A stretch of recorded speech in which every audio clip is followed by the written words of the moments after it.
Good morning. Sandy McDonald, I'm the Director of the Office of Economic and Small Business Development. And I guess, though today is January 21st, I need to start off by saying Happy New Year. Happy New Year to our small business community. Happy New Year to our business community. Happy New Year to the community here in Broward County and beyond. And thank you for joining us for our workshop this morning. Again, I'm the Director of the Office of Economic and Small Business Development, and it's our day job.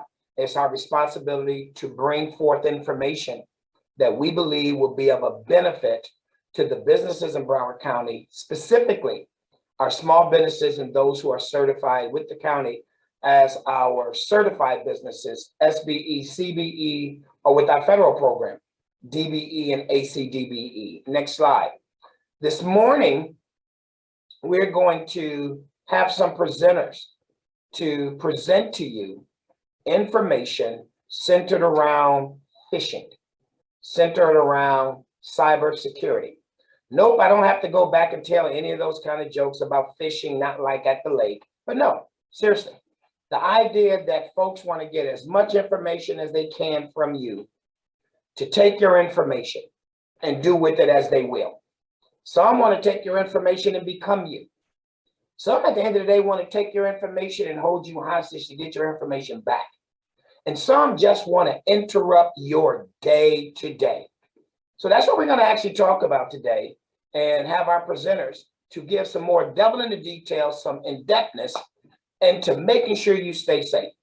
But as I mentioned, we're the Office of Economic and Small Business Development. We're small business focused. We're a government agency. We promote business and job growth in the county. But as an agency, we are service driven because one of the things that we do is we work with all the county agencies to try to assure that in the procurement of the goods, materials, and services the county buys, we have certified small businesses that can participate and get contracts with the county directly or through working with our prime contractors. But the other part, which leads us here today, is the educational part, the development part. Remember, the name is Office of Economic and Small Business Development.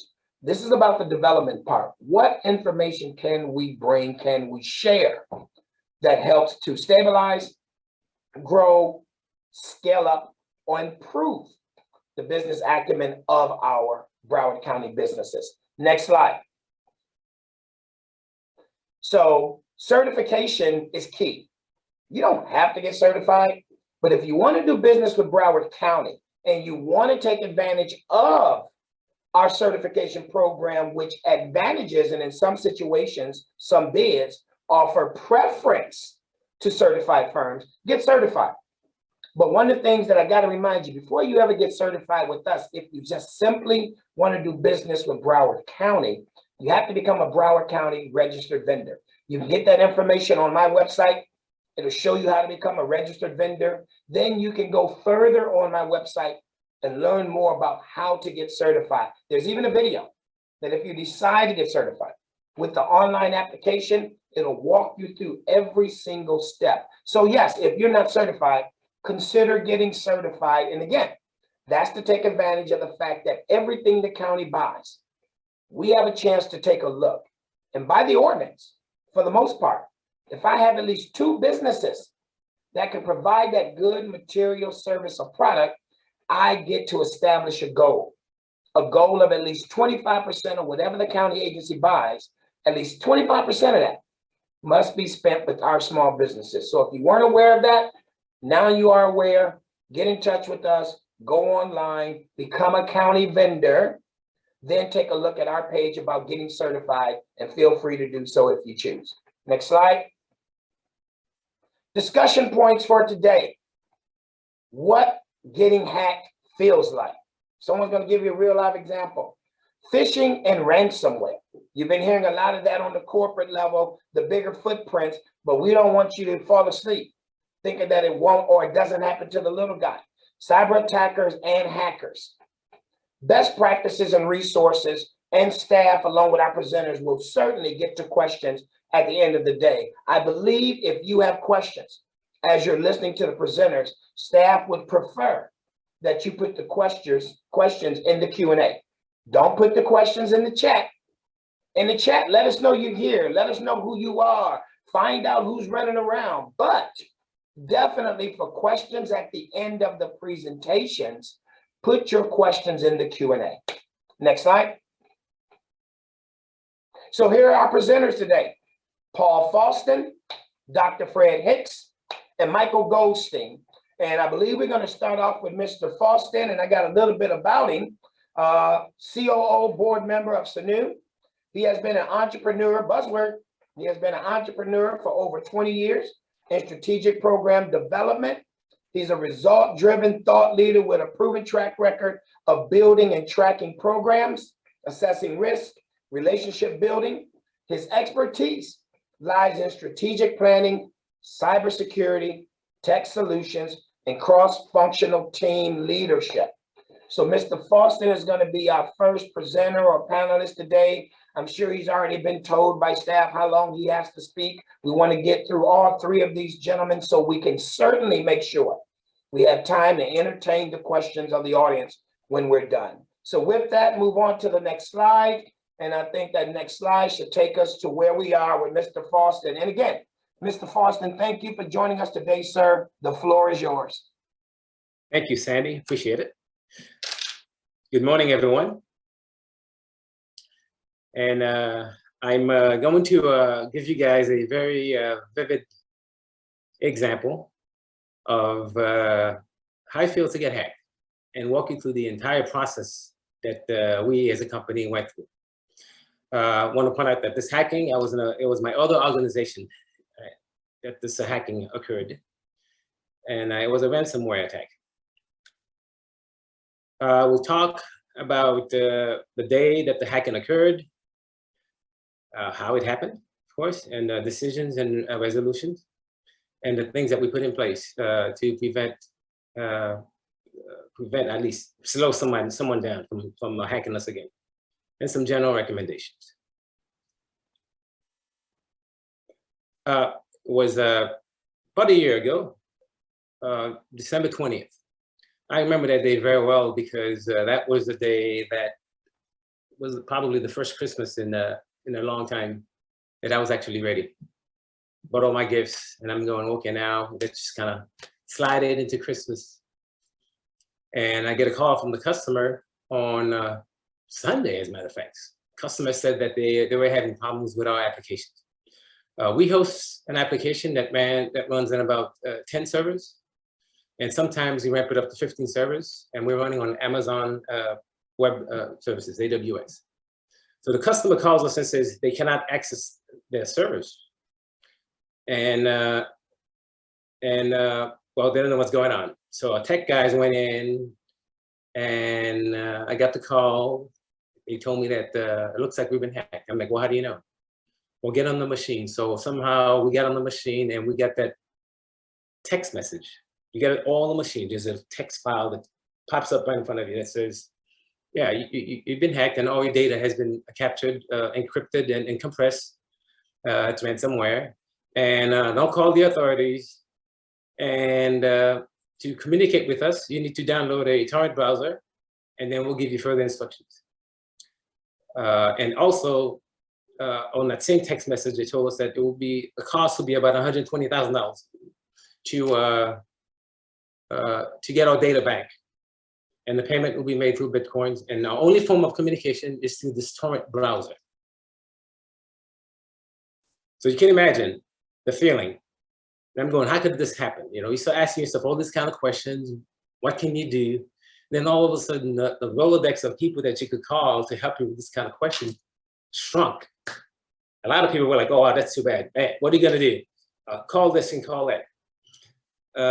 But I knew that our first action was to call the authorities. So we wind up calling FBI. Okay, I think we jumped one slide further back. So we called the FBI. Can we back up one slide? Okay, good. Go for it. Perfect. So we call somebody, call the FBI, we call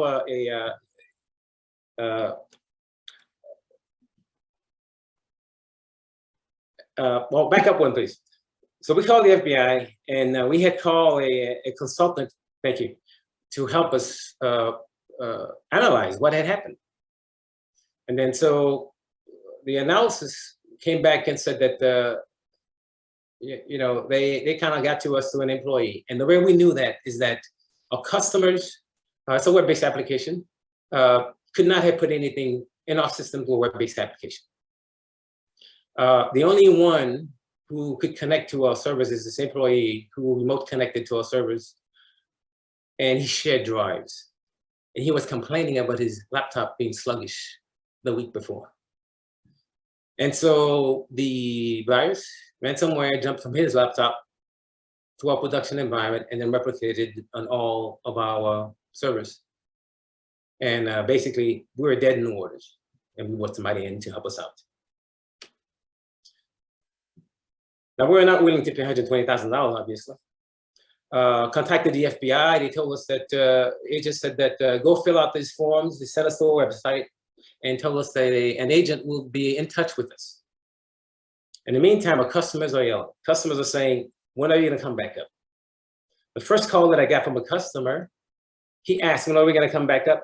And I didn't think twice about it, to be honest with you. And that's a lesson learned there.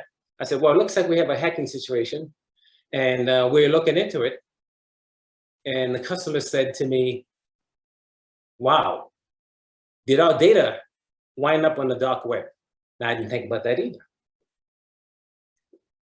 So I said, well, I don't think so, but I'm gonna find out. That's when the consultant came in. We had, imagine 4 days before Christmas, you have to hire somebody at the last minute to come in to do a job for you. So the desperateness is there. I mean, we're like stuck in the middle of the ocean and drowning, basically. This guy comes in, he of course, you got to pay a lot of money at that time because, you fall into the process. Now, you just want to get back up. How do I get my data? I couldn't wait for the FBI. So reluctantly, I got on, downloaded the torrent server, and started chatting with these folks. And then we knew for sure that we were not being targeted. We happened to be caught. They threw out a net and they picked us up. And they said 120, and if we waited till the new year, it would be 240. And then 5 days later, it would double again, 5 days double, and so on and so forth. So now the consultant is looking very attractive as far as cost is concerned. So one of the things we needed to find out is whether or not they actually downloaded data. That was the most important thing for us to find out, because the customer asked that. The fact that we're on AWS, we're fortunate. AWS, they measure data coming off their system. You can put as much data as you want, but taking data off the system, there's a cost associated with it. They measure your kilobyte throughput. So we got in touch with AWS during that week before Christmas and wanted to estimate our cost per kilobyte to see if there was a spike in the cost versus what we normally would pay in a regular month. We noticed that there was no spike, that the throughput would be normal for a weekend or 2 weeks into a month. And so we concluded, along with the consultant, that this massive pool of data did not happen. We had at least 1.5 terabyte of data across 3 servers that we felt that were not touched. So we were very confident that the data did not go off. So we automatically shut down the network connection to all the servers. We didn't turn them off. And we built another network and then plan on doing our recovery. Now, this is where we went into problems. I'm going to stress that we were religious about doing backups. We did backup every day. We did backups every week, every month. And we never tested our backups. So the recovery process took us a month. And this is a month of, I kid you not, of 24 hours churning, trying to get back up with the customer, constantly asking, where are you now? Where are you now? Are you up and running? Are you up and running? What about our data? So it took us a month to get everything back up, get the data back up. And then, like I said, the biggest portion of this month was the fact that we didn't test our backups. We had the data, but they were scattered all over Amazon. And our strategy to back up was not done. For backup was not done. Recovery. Next. There you go. So recommendation, right? For me is you build a network topology where only have the servers or the services ports open for what the end user is going to use. And you have to be religious about it to constantly verify and check them. Have processes in place to do just that. Your firewall rules have to be robust. You need processes in place as far as employees, how they connect to machines. Do not allow any direct access to production servers. Amazon has this concept of a bastion server. Basically, it's another server that sits inside Amazon that you have outside access to it. And that's the only server that you should allow to have access, basically, as a SSH, which is secure port connection to the other servers. Data backup and retrieval. And I'm going to stress that you have to have a robust data backup plan. And the biggest thing is that you have to test them. I mean, not a partial test, not a nod saying that things are working okay, but it's the test of everything. If everything goes down today, can I recover all that data to a certain point in time? And you know, you're gonna hear a lot of things, a lot of talk about this later on from the other gentlemen, is that your biggest threat, turns out, is in fact your employee. And we thought that we were doing pretty good, but our own employee brought this ransomware into our production environment. But to be honest with you, I'm not gonna blame the employee. The way our setup was in our backup, it was only a matter of time. But that's something as well you need to think about, processes and procedures as far as the person or the people working on your system. And finally, work with your customers. Have a plan in place. We had to write a report. We had to report back to our customers. Once you're back up and running, the conversation with customers goes a lot easier. It's an easier conversation when you're back up and running and you can assure them that their data was safe. But that month was, I kid you not, was a month of hell. And I don't wish that on anybody, but I hope that you guys could learn something from this. And my takeaway is basically employee processes in place, your backup, and testing your backup religiously. Thank you. That is all that I have. Thank you, Paul. We appreciate so much you sharing your experiences with Sure. our attendees today. Thank you. Okay. If you have any questions for Paul, please feel free to add them to our Q&A area. Next on the agenda is Dr. Fred Hicks. Dr. Hicks received his executive doctorate in business administration and information security from St. Thomas University in Miami. He has also an MS in management from St. Thomas University as well, and a BA in political science from Loyola University in New Orleans. Dr. Hicks is a certified data privacy security engineer. And for the past 13 years and more, Dr. Hicks has been the CIO and recently promoted to the Senior Vice President of Technology and Cybersecurity for one of the largest nonprofits in Florida, while also providing IS and IT consulting services in both Miami and Fort Lauderdale. Dr. Hicks was recently featured in Toggle magazine for his technology and security initiatives. He is focused in growing the number of cybersecurity experts through direct academic approaches, hands-on training opportunities, and proven curriculum.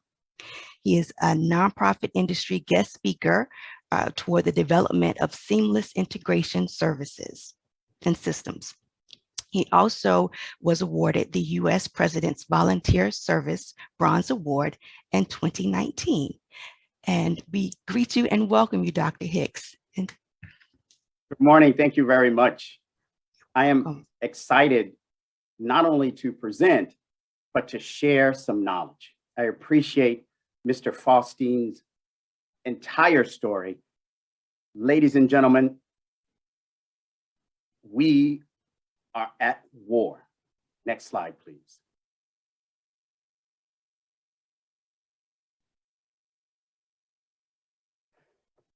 You're going to hear some words: ransomware, attacks, cyber security.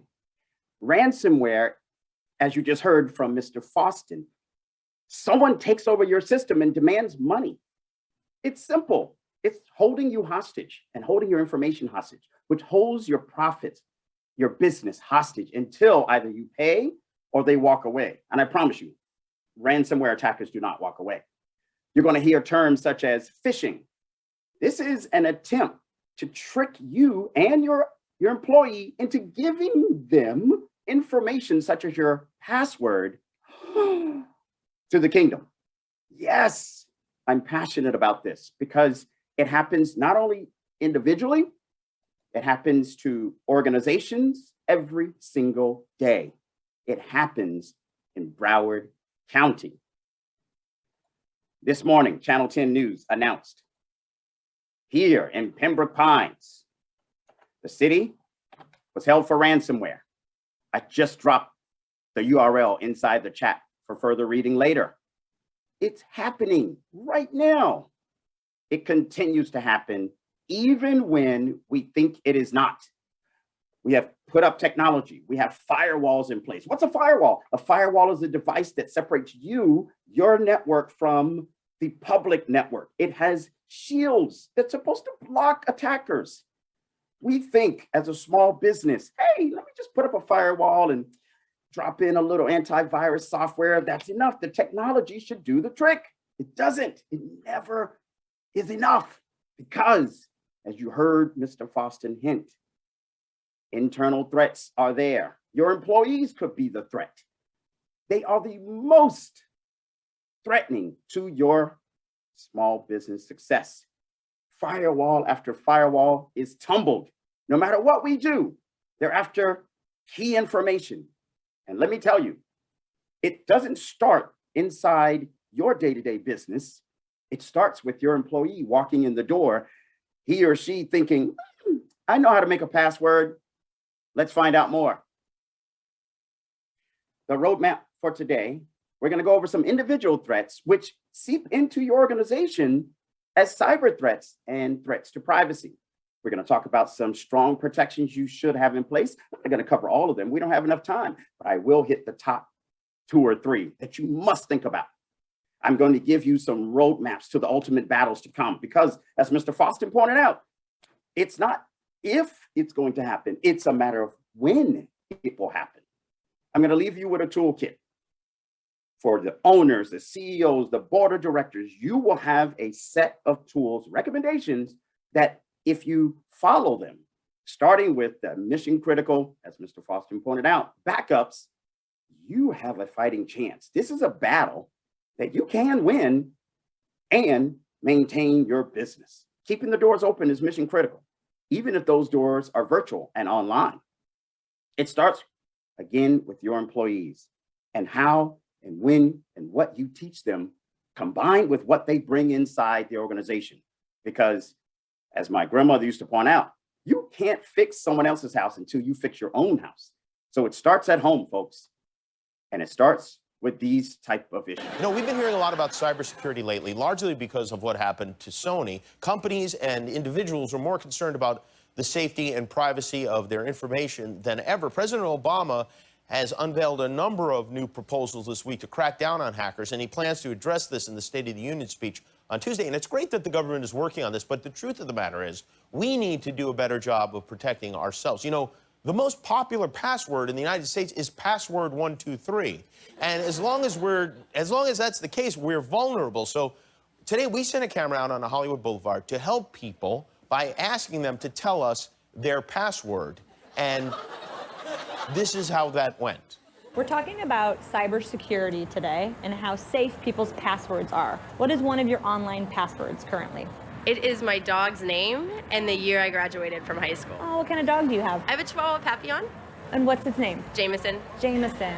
And where'd you go to school? I went to school back in Greensburg, Pennsylvania. What school? Hempfield Area Senior High School Oh, when did you graduate? in 2009. Oh, great.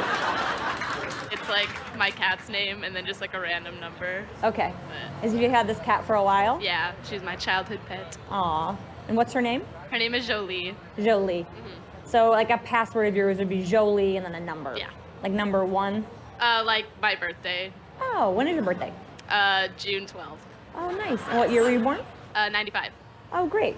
So Jolie, 6/12/95. Yes. Got it. So you mean to give my password right now? No, I cannot do that. But we all want to know what it is so we can tell you if it's strong or not. Oh my goodness. Let me think. Okay, one is Tel Aviv. Yeah. 468, and then Israel. It's only 3, but it's for me it's strong enough. Ireland, 1, 2, 3, 4. Gemma, 1, 2, 3. Spelled Gemma. Well, most of them are Italian. Oh, beautiful. Yeah, so like what's a good Italian password? my grandma's name, What's your grandma's name? Maria. Maria. So Maria is your password? Oh yeah, now you know my password. Oh yeah. Yeah. Well, the important thing is they learned a. Pop quiz. Pop quiz time. It's really easy. Please look at the question on the screen and type in your answer into the chat. Come on. We're going to count down. 5, 4, 3, 2, 1. Raise your hands if you selected item 4. Excellent. As you can see, it starts with each individual employee. You bring them into the door, and you should have a rubric in place that ensures that they understand password 123 is not enough. Password and the date of their birth or their pet's name, those don't count. That's not going to help you protect your critical, mission critical assets, your data and your privacy. Let's take it a step further. Attackers want your personal information so that they can penetrate your employees and come after your business. Let's take a look.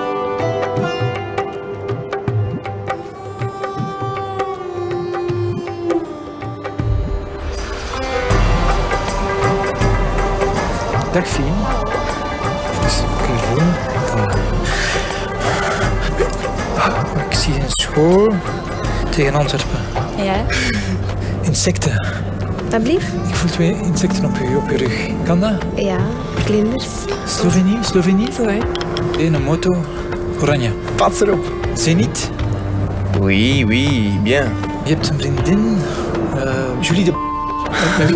Ja. Een boeiend liefdesleven. 3, 4 zelfs. Die vierde, daar zwijg ik meestal over, dus dat weten niet veel mensen. Hoe is met je spierscheur? Maison rouge, balkon, blanc. Ja.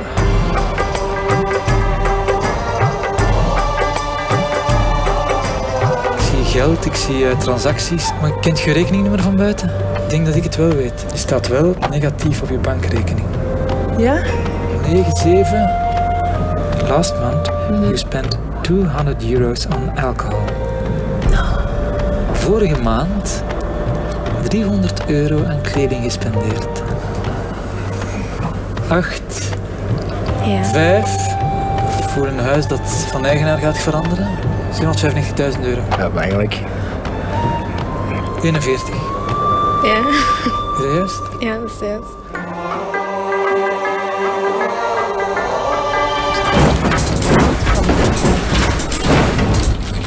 Oh my god. Oh nee. Ah, dat is, ik weet niet hoe eng.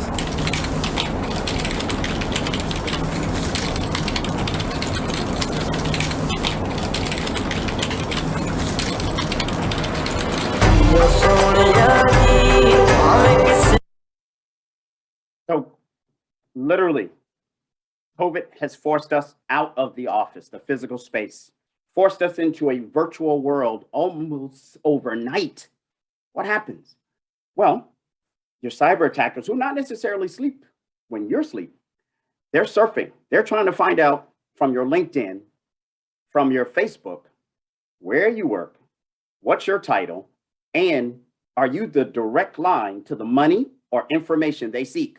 If you are, they're coming for your personal identifiable information. And we advertise everything. We tell everything online through social media. We're bragging about where we're going, what time we're leaving, how many meals we enjoyed, what drinks we liked or didn't like. We're telling our story, how many kids, when they were born, the name of our pets. Slow it down. Work with your employees. Train them, especially in these titled positions. Owner, CEO, CFO. Direct line to the money and information. What about the data clerk, your network administrator, the person in charge of your computers? He or she's data should not be readily available. Educate your teams. But there are more threats. When we dig in, there are devices right next to us that are constantly listening and paying attention. These are called Internet of Things. We have smart vacuums, smart cameras, smart light bulbs, smart televisions, smart buildings, smart cities, smart coffee machines. How many of you have raised your cup this morning based on a command that says, please make my favorite Frappuccino? I enjoy the tea in the same manner. Smart speakers. If we whisper, hey, Alexa, hey, Google, hi, Siri, will Siri answer? Someone asked me the other day, how does that work? And I said to them, well, when you turned off Siri, did you test it? They said, absolutely. I said, good. Have you reboot your phone recently? Oh, yeah, it was after an update. I had to reboot. Oh, okay, well, great. Siri just turned back on. So what was their immediate test? They picked up their phone and said, hey, Siri, tell me a joke. And Siri responded. In your office, your small business, if you have one of these devices, there are some strong recommendations on changing some of the settings, changing some of the times in which these devices might listen so that your privacy is maintained. How many times have you been on a business call and sharing banking information? Is there a device paying attention to what you are sharing? Pop quiz. Put your answer inside the chat. Select the box next to the correct answer below for the Internet of Things, IoT, which listens constantly to every conversation. 5 seconds. 5, 4, 3, 2, 1. All right, let's check. Excellent. I'm very happy that everyone is paying attention. Even TikTok? Yeah, we're not on TikTok. We're tied in. We're locked in. Let's dig in more. What is the insider threat? Insiders are employees and trusted partners with authorized access to digital systems and information. Research by the FBI, Carnegie Mellon University, Lloyds and Gartner has indicated that around 70% of all data leakages are related to insiders. Yet industry research analysts have revealed that more than 70% of organizations allocate less than 3% of IT budgets to counter the insider threat. Recent studies reveal that around 90% of organizations experience at least one insider data leakage event each month per 100 employees. The trusted nature of the insider's access rights mean that data breaches are largely undetectable by standard cybersecurity measures such as antivirus, firewall, filtering, blocking systems, SIEM, DLPs, and disk-based encryption. Key threats arise from loss of a device such as a USB stick, laptop, tablet or phone. This is the most common cause of data leakage from insiders. Use of shadow IT, unsanctioned cloud services including applications and storage such as Gmail and Dropbox. Employees inadvertently sending confidential information to unintended recipients. Authorized staff tricked into providing confidential information to outsiders. disgruntled and rogue staff stealing information for fraudulent purposes or to cause damage by leaking information to media. The ongoing optimal solution lies in using a combination of good management, technology, and changing human behaviour. Addressing the insider threat issue requires new tools, new thinking, and a refocusing of resources. Cannot go a single day without listening to the last bullet. Critical, changing human behavior. Studies show training, awareness helps in this arena. All of the other safeguards, encrypting the devices, ensuring you have certain technology in place, fall apart if human behavior is not changed. There are some platforms on the universe that are affordable. One of those platforms is known as KnowBe4. We will find out more about KnowBe4 shortly. Hackers getting more aggressive with those emails. Look at this where threat. You click a link and then accidentally allow them into your network. New at 6 on your side, investigator Rachel DePompa explains how to keep your computers and bank accounts safe. Hackers have been going phishing for years, sending you an email, you click it, and it downloads malware onto your computer. But now the FBI warns those schemes are getting trickier. It's called spear phishing, where the hack. We pause because spear phishing leads to ransomware. Wait a minute. Human behavior. The employee clicks, the software gets installed, or they act on something. Obviously, there are some shields we should put in place in the middle, correct? And then the unfortunate happens. And ransomware attack.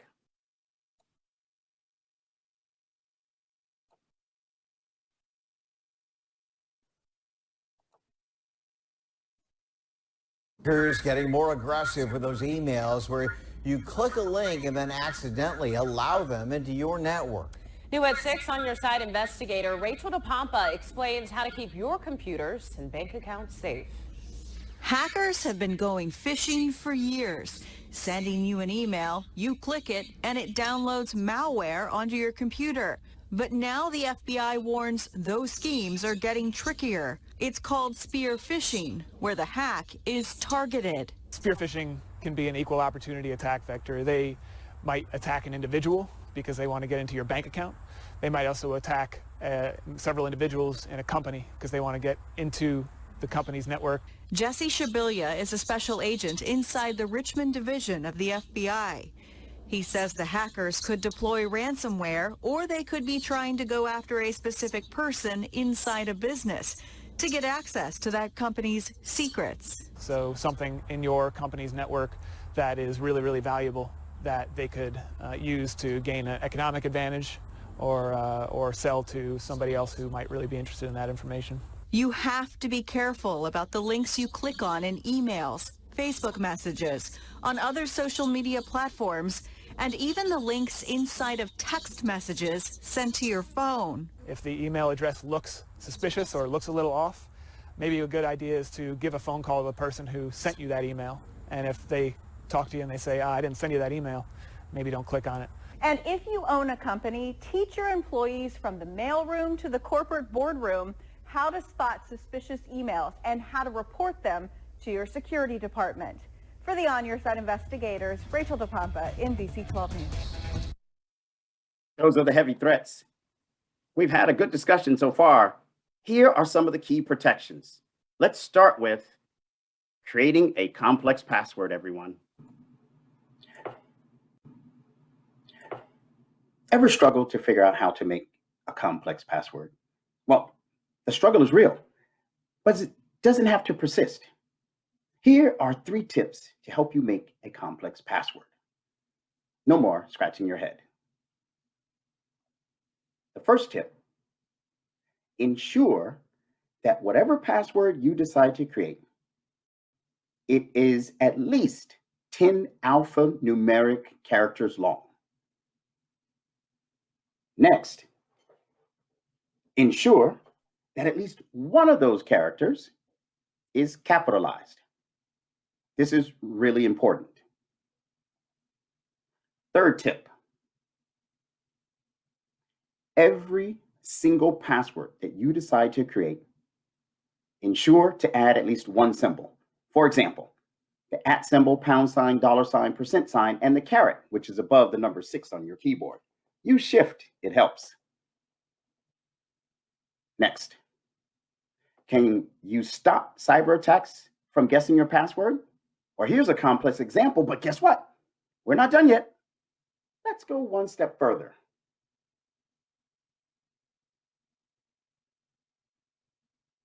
According to research, from 2015, using a passphrase is better than a complex password. Use the URL to read more, according to my friends at the FBI. And NIST, this is true. They recommend using a passphrase. Look at these articles for more.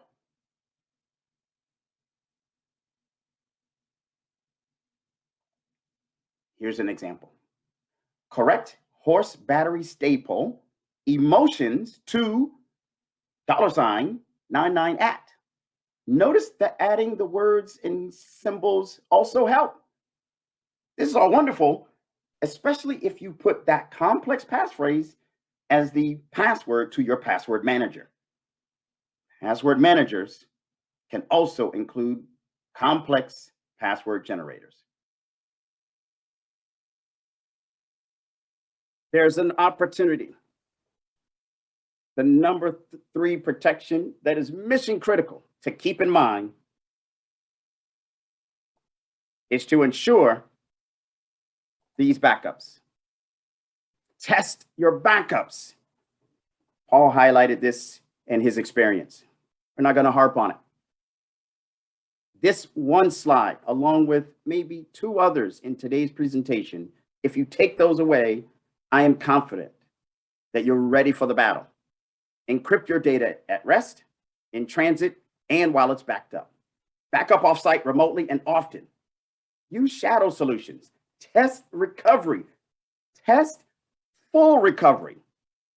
Enable alerts on your backups. This is for your MIS person. Whoever's in charge of technology, have them look at that bullet and enable that alert, because even attackers are trying to hack the backup. If it's changed, you should receive an alert. Complete a memorandum of understanding with a different facility to ensure that if your system is down, they can run your business for you. Number 4, please train your staff. This is an exciting Netflix-like movie series that is found on KnowBe4's platform.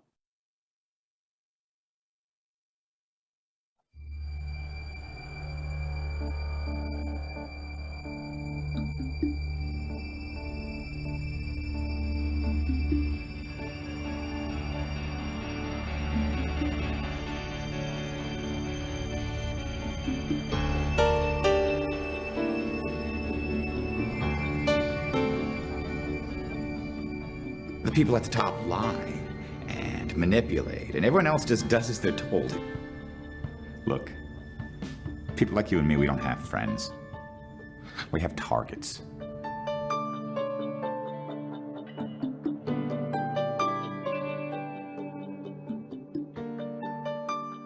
Can I ask you a question?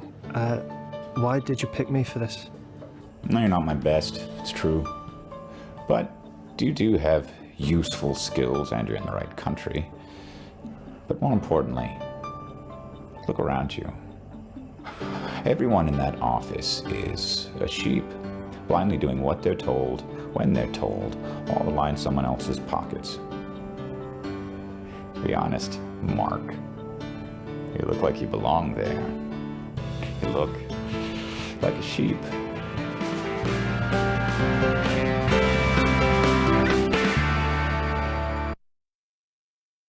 Toolkit. After you've trained your staff, every single owner, raise your hand if you're an owner, you need this toolkit. Quarterly test your backups. Ask your team, your MIS team, for multi-factor authentication. Ensure that all remote users are using a VPN and remote multi-factor authentication. Create a steering committee at the top. Launch a phishing campaign with your team. You could look at other platforms that are out there. Ask your staff to sign off on a cybersecurity policy and procedure that includes we're not surfing all over the place and attempting to download. Hint for the MIS teams out there, block certain downloads. Please invest in cybersecurity insurance. Conduct what is called an external pen test. That's when you hire an ethical hacker to attempt to break in. Have that same team or different team conduct an internal hack. A tabletop exercise. You win. That is a true test of the last one, your incident response plan. I hope you've enjoyed this vignette of movies and advice. I'm proud to announce that the balance of my panel, you are going to learn even more. And with that, I yield the floor to the esteemed Michael Goldstein.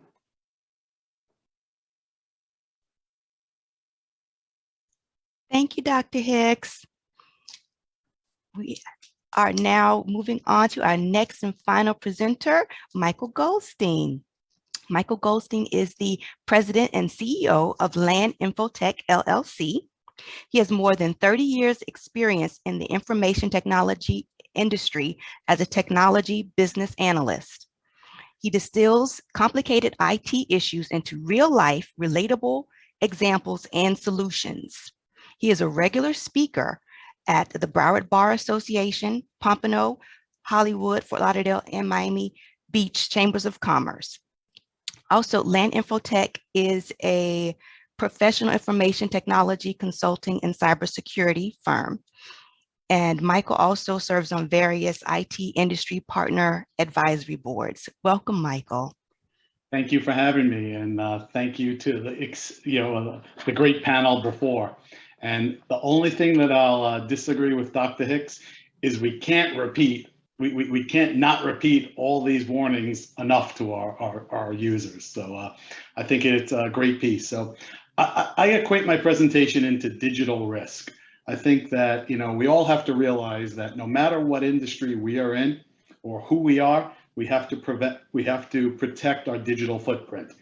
I take this all the way down to our small businesses, our individual users. I personally manage, my 88-year-old mother-in-law's digital footprint. My mom, my kids, my grandchildren. I think it's important that we all, kind of take this, very seriously, because we are at war. That's really what it comes down to. And if you followed any of the news of Ukraine over this past week, you could see that Russia started last week with shutting down government sites, flipping the electricity on and off, turning the internet on and off. So, digital war is something that we'll start seeing in the cyber world. Cybercrime damages is really what we'll talk about today. They're expected that they did cost more than $6 trillion last year. And, human error is responsible for 90% of the cyber breaches that are out there. So yes, we are an IT services company, and we service, hundreds and hundreds of users across the Tri-County area. And most of these come back down to user error.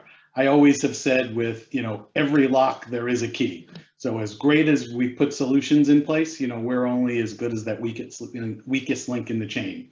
And phishing is a extremely popular way for the bad guys to go out there and get into you. And, ransomware has doubled its frequency. So, phishing takes effect, and we'll go through it in a little detail, but it affects you in multiple ways. Credential theft. All our credentials are worth something on the dark web. And I know that Dr. Hicks and Paul had mentioned that the dark web. It's the web that's out there that you have to know how to get to.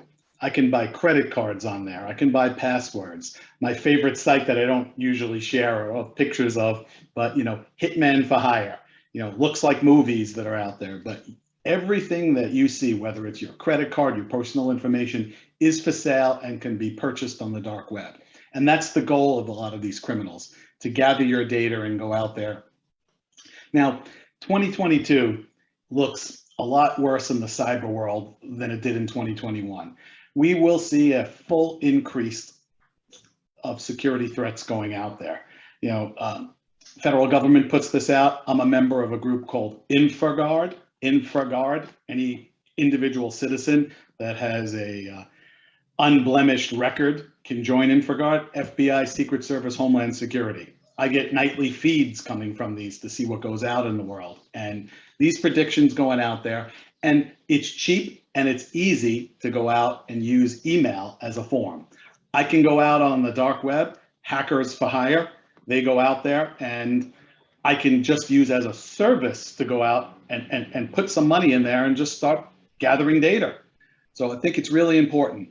And, you know, as we have decentralized our workspace, a remote work from home, we're even more susceptible. I bring out that I have to protect my home workplace.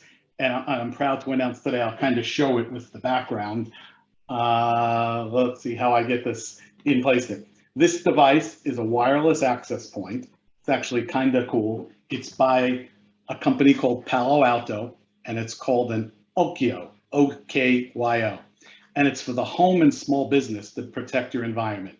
So for an annual fee, you get this amazing wireless device that you can control, wireless access point for the home or small business that you can control from your phone. You get the box, there's a barcode on it. You scan the barcode, it downloads the app, leads you through configuration. But unlike some of the wireless access points that are out there that you have, all the security that you could possibly need is built into this device. Security that high-end fortune companies have, anti-spam protection, antivirus protection, and more importantly for those of us that have young children or grandchildren come, web filtering, because in reality, we really do have to control the sites that people go to. So is your information exposed? Of course it is. 80% of data breaches involve PII, or personal identifiable information, meaning not just your credit card, your social, the PIN numbers, the answers to your questions that are out there. And, you know, as Dr. Hicks talked about the coffee machines, I have a Bluetooth enabled coffee mug here by a company called Ember. So now as I drink my coffee, this could be hacked. So I think it's important that we protect our data. Now, you know, how are all these breaches happening? And I think we went through these, and I'm not going to read every one of them that's out there, but you can see that the top piece is phishing. On the bottom, it's malware. You know, ransomware is in there as a factor, but again, most is coming through phishing. And in reality, you know, you get these emails that come in place there. I think they're far surpassed the emails that said, yes, I have a rich Nigerian uncle that's looking to give me $1 million. These phishes are sophisticated. They look like you're expecting a FedEx delivery. They're financial, it's bank account low. And I'll go through some pointers and tips to try to go through and try to identify those. I wish this said we had a magic piece of software and a magic wand to go out there. And, you know, we don't. You know, I always used to look at some of the things, you know, I have 3 older kids, I have 3 grandchildren, and I always look and laugh, and I always say, we always joke that we don't want to become our parents. But I look at what my mom used to tell me, these little things. I used to walk 2.5 miles to school. My mom would throw me out at 7 in the morning. I won't say throw me out, put me out there at 7 in the morning. I'd walk to school. Maybe I'd come back by 6 o'clock. You know, cross at the green, not in between, look two ways before I cross the street. You know, now I'm going to tell my grandchildren, read that email, hover your mouse over this, all these things, because everyone has the ability to go out and get phished. Now, we look at it that there are a ton of ways that you, your employees, or your small business are exposed. And you see a lot of the logos up there, and we use a lot of these services. You know, social media is one of the pieces that are out there. We speak a lot on, you know, at the school level. We did an event with Broward County Public Schools. So everybody gets their news and goes out on social media. Is it the right site? Is that Walmart card really a free Walmart card that's out there? We all use online services. We use email. We go to the bank. You know, we pay our bills online. These are all ways that there are threats to go out and look at. Now, I don't have to tell you this, and we sit there. Phishing is definitely surging. And let's just talk about, and I use some of these examples because the bad guys don't care what's going on in the world. They don't care that millions of people are dying of COVID. They don't care that maybe there was a tsunami out in Tonga and they're raising money for it, or something happening in Haiti, or a fire in the United States. They prey on whatever is out there. And we have hundreds of these examples, but I kept the COVID-19, emails that are out there. Very simple piece. You get an email from your boss that says, hey, I need you to go out there and buy these 100 iTunes cards. Or really, the easiest thing for people to do is just hover over the email. Just put your mouse over it, as you can see over here. The fake email address, it might say, I'll say Michael Goldstein. You know that I work for LAN Infotech, but why would I have a crazy email address like that? We also have to kind of look at very generic things. Dear sir, dear madam, does your employer or employee or this vendor talk that same way to you? The emails are spelt wrong lots of times. And there's always some urgency. I need these iTunes cards now. The scams are always out there. And really, we have to do our due diligence and be able to look at it. God forbid you did click on that, think about it. If I sent you a PDF, an Adobe attachment, and you by accident double-clicked on the link, really, do you have to log in and give your credentials that are in there? So that's the example that I put out of there. And, hover over it. And most importantly, report it to your IT staff. Do not forward it to everybody in the organization. I can't start to tell you how many times we go out there and someone forwards it just to spread it. Report it to your IT, delete it, go out there. And there's plenty of tools and solutions by all the manufacturers to better go out and filter these email messages. But it's a double-edged sword. Depending on, what organization you're in, if I block too many emails, people get annoyed. If I block too few, they get through. But lots of times these emails are plain text and they start warming you up. You'll see an email that'll say, hey, I need you to transfer these funds immediately. You don't respond. 10 minutes later, hey, I'm waiting for this. And you'll see that they become very sophisticated, but it's very important. If you clicked, don't put your username and password in. And we'll talk about two-factor authentication and things like that. The bad guys get access to your email. We just had a new client last week have the same problem that goes out there. They thought they were clicking on that. They went through, they put their username and password. The bad guys took over their email, attempted to email, realizing that this was a lawyer, email all the clients. It's embarrassing. It's a pain. We have to go out there and go, all because that, and usually management comes back to us and said they were hacked. They weren't hacked. A user put their username and password in. The bad guys took over the email. And again, guys, I'm not just talking about businesses. How many times have we seen up on Facebook or Instagram where someone says, hey, don't respond to anything. My account got hacked. They didn't get hacked. They probably got phished. They put their username and password, and the bad guys do not wait for things to happen. So it's important to go back to basics, hover over the email, read the email, and listen, I always sit there and say there's no such thing as a free lunch. There's no reason. I get hundreds and hundreds of texts. So phishing attacks, we call this phishing, do not just wait to go through just in your email. I get a couple of texts a week. Thank you for paying your Verizon bill. I have a little gift for you. Click here. I don't have Verizon, so I seem to be blocking my texts. So unfortunately, as we love to live in the digital world, we have to be anxious on looking at that. And then why are they giving me a little gift that goes there? I'm not expecting a FedEx delivery. I usually get UPS. We have to use some common sense on some of these things. And I think we have to go old school. In that fish, if it looks a little weird, or maybe it's pick up the phone and call your boss. Now, I also say that in a lot of these emails and texts, and one of the ones that we've seen a lot of times is from the bank or the credit card that you're doing business with. If the email looks a little weird, pick up the phone and call. For credit cards, or banks, do not call that number in the email. The bad guys are on the other end of that telephone number. Pick up your credit card, look at the back number, give them a call. Don't rely on what's the email, because these bad guys aren't just your everyday criminals. They are sitting there thinking about it.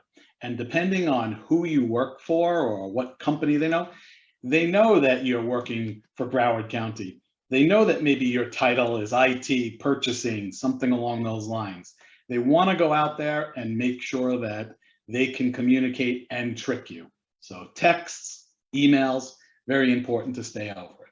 So I kind of look at good email hygiene, and hopefully we'll have this deck to be able to spread to people. But again, examine the email address, look for the urgency, check all the links. So if the email looks okay, because again, sometimes things are misspelled, I hover over the link. If it's an email from FedEx and again, I talk about the link or the URL isn't going to fedex.com, I have to really look at it. Some of these are misspelled emails. I mean, the email just looks terribly worded. I don't know what the reason for that is, but it is. Check for the websites and don't be quick to click. Quick to click to see what it is could release a ransom onto your machine that we've spoken about plenty of times. And when we talk about a ransom, I'll just go into that because maybe we didn't clearly define it. One day you go to open up a Word file on your local machine, and lo and behold, a pop-up comes up and says, we are holding you hostage to various messages, and to get your data back, you have to pay this in Bitcoin. I'm not sure, first of all, how many people know where to get Bitcoin or go out there, but in reality, you have to go through this, and you are held ransom, meaning that all of your files get encrypted, meaning that you can't open them. In some instances, all of your files on that machine also get renamed, so you don't know what they were. And the only way that seems available for you to go is to pay this ransom. A lot of reasons to go out there and make sure, and we've talked about a lot of things that are out there to make sure that you have a backup. I can't say enough how many times that it's not good enough to say that you have a backup. I've been taking digital pictures since 1996. I have my whole family's history. I can't tell you the thousands and thousands of digital pictures that I have of my family, my kids, my grandkids. I back up my pictures to 3 different areas because that is important to me.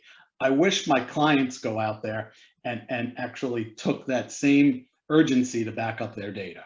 So in the case of a ransom, your only real way to go out there is to go out and restore from a backup.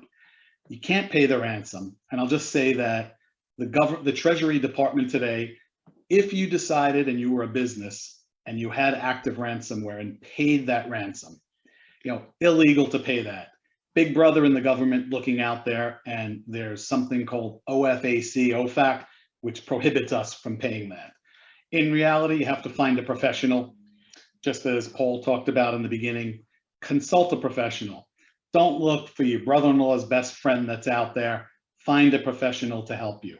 Depending what industry you're in, if you're in a regulated industry, you might have to contact attorneys. You might have to look for a cyber expert. So in reality, seek somebody that's out there. And it does start off that very important to go out. So let's just talk about, and it was on there, some remote worker tips. It's real important that, listen, our office right now is working remotely just because of Omicron. We went out there, I have 24 employees, they're all over the 3 counties. And in reality, how do we all work from home? We're finding that this isn't a luxury anymore. Most offices are giving you the ability to work from home. And, early in the pandemic, we had to support, Joe working from home. His company didn't give him a laptop or a machine, and now he's splitting the laptop with his 7-year-old. So it's important to go out there to make sure that the devices that you are working on at home, that you install some security protections, antivirus. Anything that's free isn't worth its value that's out there. I will tell you that if you download free software in your time of need, you're not going to get support, and they're usually going to look to charge you. Keep your hardware and software updated. Now, for those of us that use Apple devices, Apple doesn't let you forget that there's an update. They keep reminding you. Same thing for your PCs, all of your devices. These updates are there for a reason, because it's very important to go out there, because these, I'll talk about from the Microsoft front, these patches are released.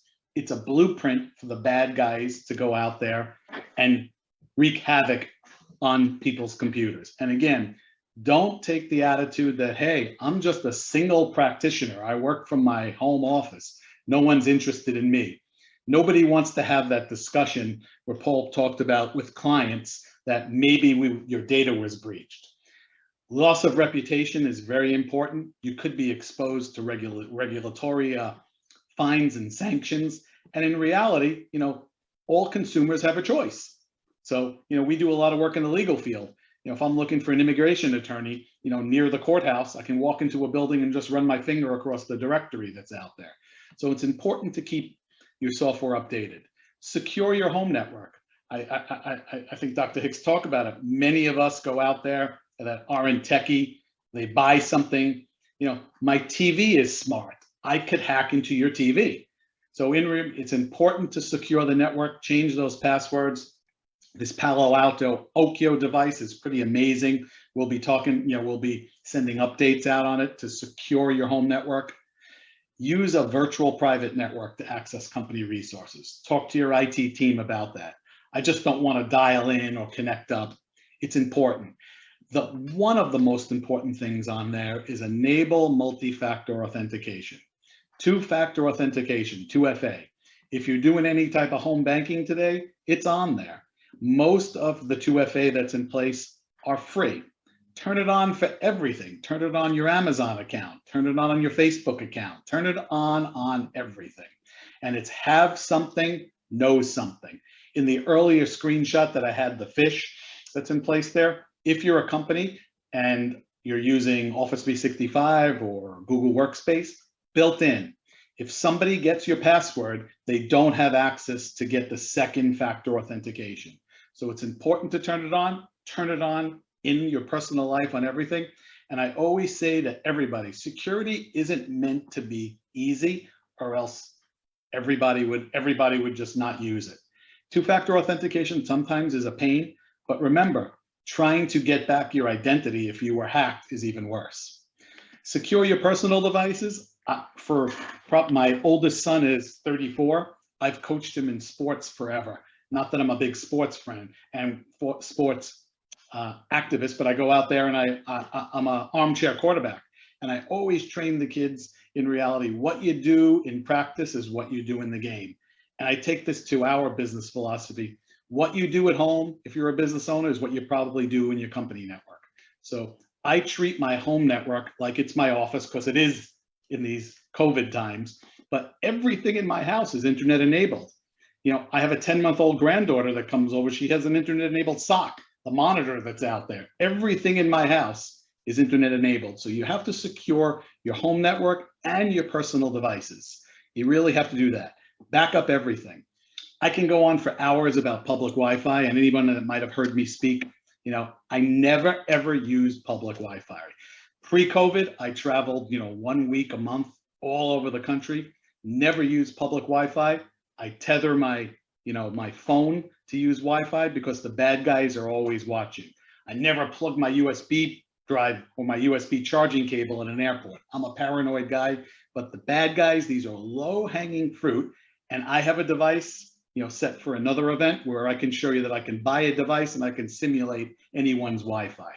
So it's very important that I always say, don't use public Wi-Fi. Never share your passwords, your account credentials. Make sure that password's unique. I saw Dr. Hicks put in inside the chat, use a password manager.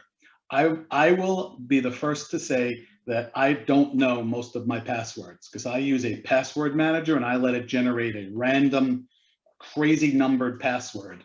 And I use a password manager that looks at my eye on my phone or my fingerprint, and it's across all of my devices. So don't share those passwords or credentials that are out there.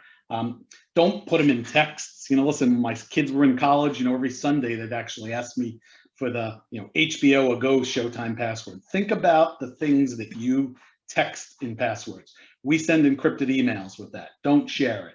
Remember, company devices are for your use only. I will say that a majority of my customers that have gone out and giving company devices, we have monitoring software that's on there. We have web filtering software on there. Company devices are for your use only. No one wants to hear that, oh, sorry, my son was on my device and downloaded something. The company devices are for you. And remember, company devices are not for your personal use. So in reality, I always say that separate when you're doing this remote work at home, we always say separate, have a device for your personal use and keep another device that's out there for your business use, because you can't mix those in today's day and age. And, those are the things that are there. So, protect the employees, protect the passwords, be suspicious of attachments. I know a lot of this is repetitive, but I can't say this enough. Stay current on the threats, talk to your IT team. If you don't have an IT team, look for a professional. Very easy to go out there. We're in every industry that's there. Doesn't make a difference if you're the small one-person piece. I think in the preliminary event where we were all talking about it yesterday, Dr. Hicks told a story about, about his dry cleaners that had his machine down. It's embarrassing that's in place there to go out there, and we really have to protect those passwords. Beware of strange networks. And listen, your password is your door key to everything. It's super important to go out there and not share that password. You can check on some of these websites, if your password's good, have I been pawned, we call it out there. Listen, we've all been breached. If you've been on LinkedIn, Adobe, Park Mobile, your data's there on the dark web. Remember, the bad guys want your information. It's just really important to better protect yourself. I'll go through some just basic tips that we tell everybody. Have some antivirus on your machines. Pay for it. Keep it updated. Make sure that your password is safe and secure. Enable 2FA. Make sure that you're backing up all data, not some of the data, all the data that's there. And of course, test. And one might say, well, listen, I'm just keeping everything on my workstation. How do I test it? Well, if you have a backup, take a couple of files, put them elsewhere, and make sure that you could restore it. If you're a larger company, talk to your IT team. We really do have to go through and test the backup. We all sit out there and we live in hurricane season. We go out there and we prepare. And if you had a good hurricane preparedness program, you've had tested your backups. We have to be diligent all year round. We can't just wait for hurricane season. And again, I'm Michael Goldstein that's out there. Hopefully you guys will put some interesting questions that all of the panel can come in and talk about and answer questions that are in place there. So thank you. Thank you, Michael. We appreciate all of that wonderful information. Thank you to all three of our panelists. And gentlemen, you all can turn on your cameras at this time. At this point, we'll launch our customer satisfaction survey. Attendees, please feel free to go ahead and respond to our survey. This is our way to find out how we are serving you currently and how we can better serve you in the future. So please take a moment to answer this small 5-question survey. And while you do that, we will move forward into our Q&A period. One of the first questions that we received was regarding certification from Little Roops Photography. We had a question, do I need to be certified?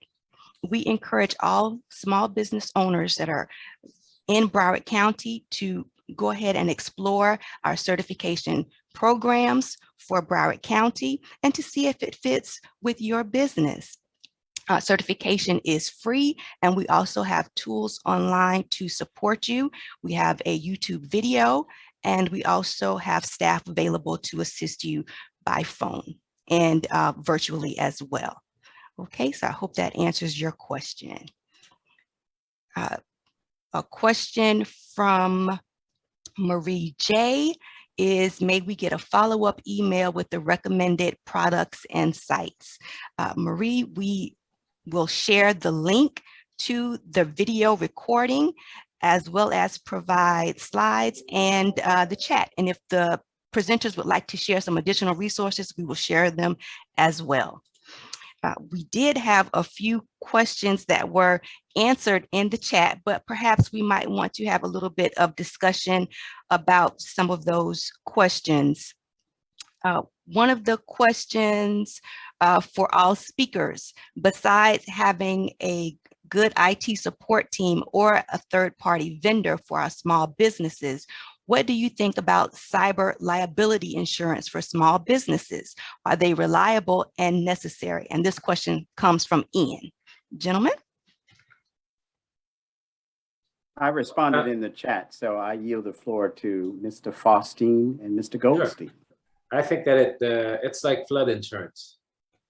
You may not need it, but once you're flooded, then you wish that you had flood insurance.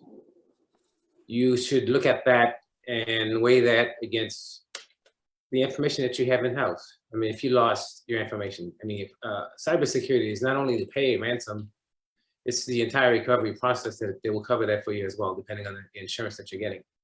So you look at your data and the importance of your data, and if you get hacked, what happens?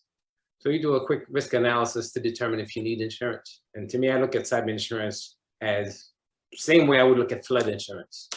You may not be flooded for 100 years, but when it does happen, it can be pretty devastating. So I think it's important. Go ahead. I was going to say, and not all cyber insurance is created equal.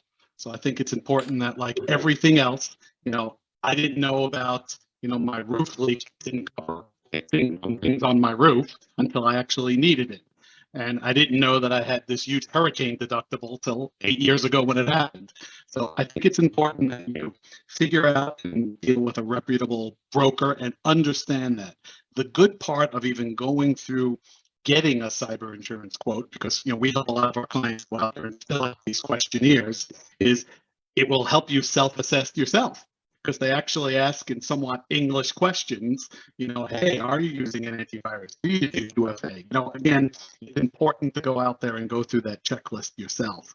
And again, we're not saying that it will, we've heard a lot of bad things about cyber insurance just because, hey, the exclusions. And that's why it's important to go out there and, get a reputable vendor, have somebody explain it to you that was there. We had an incident where we had to ask a question about our cyber policy just because it was something. And again, my broker couldn't answer the questions.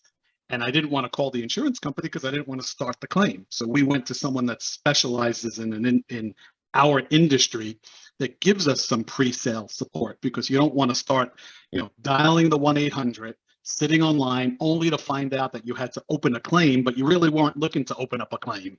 So it's important, like anything else, to shop. And then for us, every year, we shop our cyber insurance around because, to be sure that I have the best, and maybe certain things changed in the world. So I agree with you. I never drive without my safety belt, even though I grew up in a different time when I never used it. And I don't think I would run my business without having some cyber insurance. Great. Some cyber insurance companies will also insure your backups. Part of that insurance is the requirement that you show proof that you have tested your backups multiple times, not once, not twice, beyond 3 times, average quarterly. Those are the type of insurances. It may cost you a little headache, but those are the ones that are more reliable because they're going to keep you honest. They're going to keep you on that grid. And I say in that same line of cyber insurance, I think it's important for individuals to also do something similar. Individuals should be looking at something like LifeLock or something from Allstate Identity Protection to better protect your identity and anywhere. And the same reason I would use my cyber insurance, they also have services that help to advise you if your identity got hacked. So we're big on the personal level of having, don't endorse anything, but LifeLock's the usual, Kleenex name in the industry. So I think for individuals, it's not just, having a credit monitor, it's a digital footprint monitor. And one of the services that I use that adds in things, even tells me if someone, if I have, someone hits my credit card, someone hits my passport, my driver's license, my bank accounts, and it also tells me if there's a predator living within 10 miles in my neighborhood, believe it or not. Wonderful. So, very important. Thank you all for that insight on the question regarding the insurance. We have 2 questions in Q&A right now. Both are from Radhika Sharma. The first question: there's a lot of competition in SIEM solution products currently available in the market. What are the key features, high level, that enterprise organizations should look for?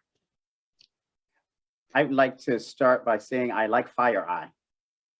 One of the benefits that I picked up on, I guess, is the multiple data points and the customizable dashboard. So you can quickly understand what's happening. Key also is that ability to get that alert. If something is going on, you need that alert. Price, it depends on your budget. You're going to find that you could scale it, but look into negotiating just what you need. Detection on demand is nice. Endpoint security is great. You may not need the entire suite of forensics, for example, but at least start with something. And that's a great question to even raise that eyebrow as to those tools that are available. And that just to define for some of the smaller businesses, you know, and Vanetta, it's actually, we call it a SIM, even though it doesn't spell like that way. And in reality, what it is, guys, for those of you that might not know, is it's a piece of hardware / software that goes out there and takes feeds from everything. So you don't want to have to go out and look at your firewall every time. It's a single pane of glass to look at things. And what we do for small businesses, and again, you know, Radhika, I'm not sure how large your corporation is, but sometimes companies can't afford a SIM. They tend to be pricey. So there are as a services products that are software based that, you know, do some things like Arctic Wolf, and we use something called Rocket Cyber. There's a lot of things that are out there, but it's important to pick and choose. And for us, you know, Dr. Hicks, I agree with you. FireEye is the standard that's in place there, but you want to find something that's manageable for your organization, because you don't want to invest in that person that has to configure it, and then all of a sudden you're married to that employee. He or she leaves, and they're the only ones that know how to use it. So we kind of look at it as a software as a service type pieces that maybe you don't have to buy into it a tremendous amount of money. So a lot of them that are out there that are in place. But for those guys, SIM is a high-end tool that gives you the ability to manage all of your security. Wonderful. Thank you all for that insight and the correction on my part. Thank you, Michael. No, it just doesn't phonetically make sense. Additional question from Radhika. Any favorite podcasts, newsletters, or on cybersecurity learnings on emerging trends? Please recommend. On privacy, I've been listening to 2 privacy dudes. Really interesting conversations all the time. I think in terms of the dark web, I kind of listen to the Darknet Diaries. Don't scream, but I find out the most about what's going on. Sounds intriguing. Okay. We use, since we're very Microsoft focused, I will tell you that I found a couple of things that Microsoft put out. One of them is called Afternoon Cyber Tea, and it's actually these 2 Microsoft pieces that I look at, and called Security Unlocked. But both of them are done by high-level Microsoft executives, and some of them are how Microsoft as a company themselves have to protect themselves. So, you know, again, Microsoft-centric, and it's good to hear their executives invest in the series themselves of monitoring it. And then Task Force 7 is a good podcast that I look at. I listen to, I should say. I agree with Dr. Hicks. The Dark Web Diary, those are very good. And it's good information. You read and then you get to learn something. Wonderful. Thank you. I have to check that out myself. Okay. Don't be nervous when you hear some of the conversation. But do listen for your name. No, I'm just playing. We'll find you later. We had another question in the chat. I think it might have been answered, but I'll go ahead and put it out there again. Any recommendations for free password managers for personal usage without subscription models? I'm a big LastPass fan. You know, again, you know, there's a lot that's out there, but I do pay for the family plan to go out there because I want to be able to share some passwords with my family and my kids and that type of stuff. Again, we'll all probably have our own flavor that we like. I don't know of any free ones. I think it's worth paying the money for it, because if you manage a lot of passwords and you want to use a password generator, I believe that it's worth paying whatever it is, the $10, $20. I think it's worth it. In today's age, it is worth it. I agree with you. Mr. Faustin, I agree 100%. It's worth the $10, $12, whatever it is. It's so worth it. We have so many different devices and systems. You need that. It's good for a start to find what you like, but do not fall for, I'm going to save it in my browser, whether it's Edge, Chrome, Safari. Guys, when it pops up and it says, do you want to save it?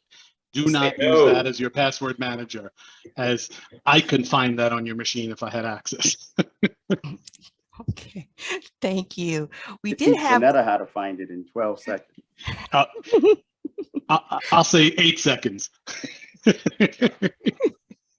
We did have a question from Mr. Sarowit Promrak about certificate training.